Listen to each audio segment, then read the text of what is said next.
আজকে স্বপ্নের রান্নাঘরে আমি দেখাবো নিরামিষ ঝিঙ্গা পোস্ত। আমাদের এখানে রাধানাম শুরু হয়েছে, তাই এখন কোনো আমিষ হবে না। এখন আমি তোমাদের সঙ্গে যে কটা রান্না শেয়ার করব সব নিরামিষ হবে। তো আজকে আমি শেয়ার করছি ঝিঙ্গা পোস্ত।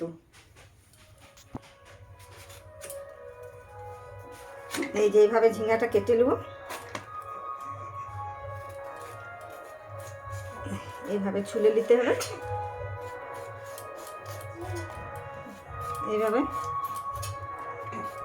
এই যে দেখতেই পাচ্ছ বন্ধুরা, ঝিঙ্গাটা আমি এই যে এইভাবে কেটে নিয়েছি। দিয়ে ঝিঙ্গাটা জলে দেওয়া আছে, আমি একটু করে ছেঁকে নেবো। তারপরে আমি পোস্তটা একটু বেটে নিই। এই যে পোস্ত বেটে নেবো এখন।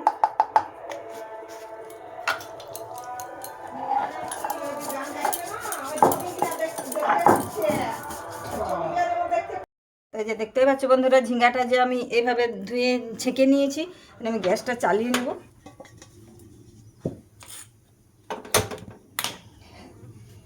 দিয়ে যে কড়া বসালাম, দিয়ে যেখানে তেল দিয়ে দেবো। ঠিক আছে বন্ধুরা, কড়াইয়ে তেল গরম হয়ে গেছে।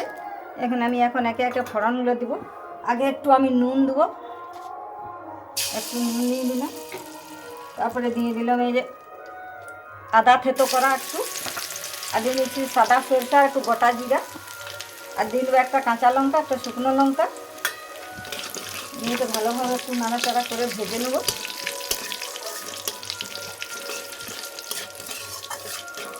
দেখতেই পাচ্ছ বন্ধুরা, আদা, শুকনো লঙ্কা, কাঁচা লঙ্কা সব ভাজা হয়ে গেছে। এখন আমি সে কেটে রাখা ঝিঙ্গাগুলো দিয়ে দেবো। দিয়ে আমি ভালোভাবে নাড়াচাড়া করে নেব। তো এই যে দেখতেই পাচ্ছ বন্ধুরা, ঝিঙ্গার থেকে একটু জল বেরিয়ে এসছে। ওই জলটা যতক্ষণ নাম হচ্ছে ততক্ষণ তো পোস্তটা দিতে পারছি না। তো তার আগেই আমি একটু নুন দিয়ে দেবো পরিমাণ মতো।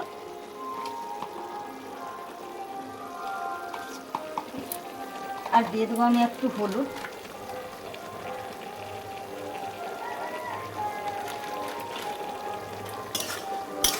আরও একটু আমি নাড়াচাড়া করে নেব। দিয়ে এটাকে আমি এখন ঢাকা দিয়ে দেবো, এটা একটু ঝিঙ্গাটা সিদ্ধ হয়ে যাবে।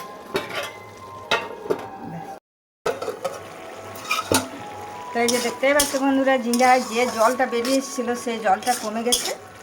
আর যেটুকু জল আছে ওইটুকু জলটাতে পোস্তটা দিয়ে দেবো। পোস্তটা তাহলে সিদ্ধও হয়ে যাবে আর ঘাঁটা ঘাঁটাও হয়ে যাবে। এটা বাটি ধোয়া জলটা একটু দেবো, সামান্য পোস্ত বাটিটা ধুয়েও জলটা আমি দিয়ে দেবো।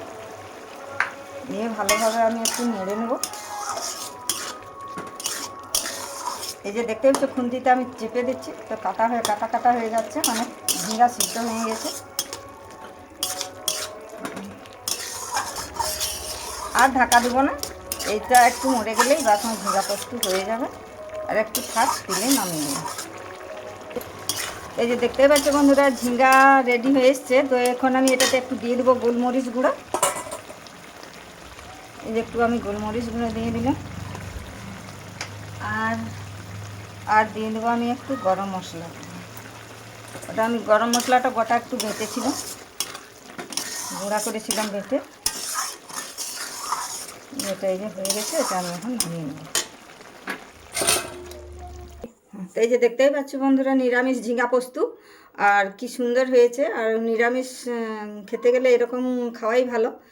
আর যদি এই নিরামিষ পোস্তটা তোমাদের ভালো লেগে থাকে তাহলে একটা লাইক, একটা সাবস্ক্রাইব করে দেবে।